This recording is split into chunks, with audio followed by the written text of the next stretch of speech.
I hear the Savior say, your strength indeed is small. Child of weakness, watch and pray. Find in me your all in all. Jesus paid it all to him I owe. Sin had left a crimson stain, he washed it white as snow. I believe you, Elvina Hall, 1865. But did you really hear the Savior say? Or better yet, how did you hear the Savior say? I've never heard the audible voice of God. I believe it could happen. I don't know that I have the faith for it, or that if it happened once, I would want it to happen all of the time. Perhaps I would want it to never happen again. For this moment in my life, I am content with the way I hear the Savior say. One of the ways I hear is I wake with a song in my head. I usually know the difference between that song is in my head because I heard it before I went to bed last night, or I have no idea where that old song came from. So now I believe I heard the Savior say. This is where the intro song came from for today. Then, this last Friday morning, I heard the Savior say another way, and it came from my brother Dan Hinthorn. He sent a song to my phone, and I said to Linda as we were out walking, "Oh, Dan sent me a song that I need to hear this morning." I was right. I needed to hear it. Dan was right. He heard the Savior say, and he obeyed and sent me just what I needed to hear. He multiplied it unto me. In Isaiah 6, Isaiah says, "Then I heard the voice of the Lord saying, whom shall I send, and who will go for us?"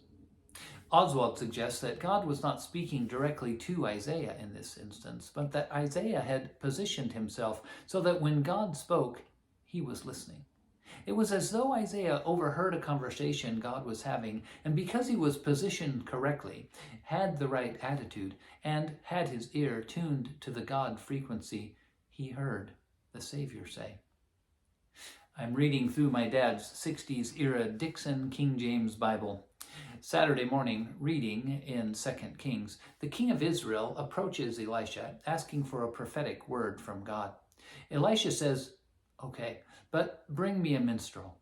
And it came to pass that when the minstrel had played, that the hand of God came upon Elisha, and he brought the word.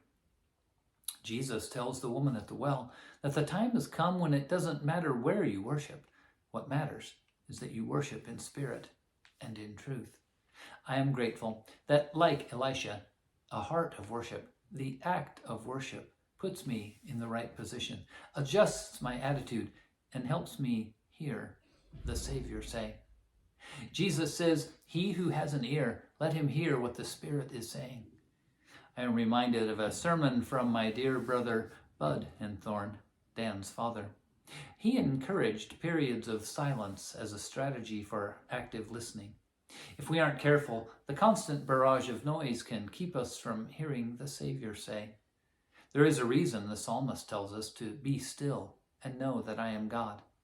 There are times when we need to stop talking long enough, stop preparing our next comment or argument long enough to hear the Savior say. I believe God is always talking. Are we listening? Are we tuned to the right frequency? Is our attitude in the right place to overhear what God is saying? Don't be afraid of what God is going to say. A big part of what he says is that he loves you, he forgives you, and he is pouring living water out from your innermost being. Speak, Lord, your servants are listening. Let it be so.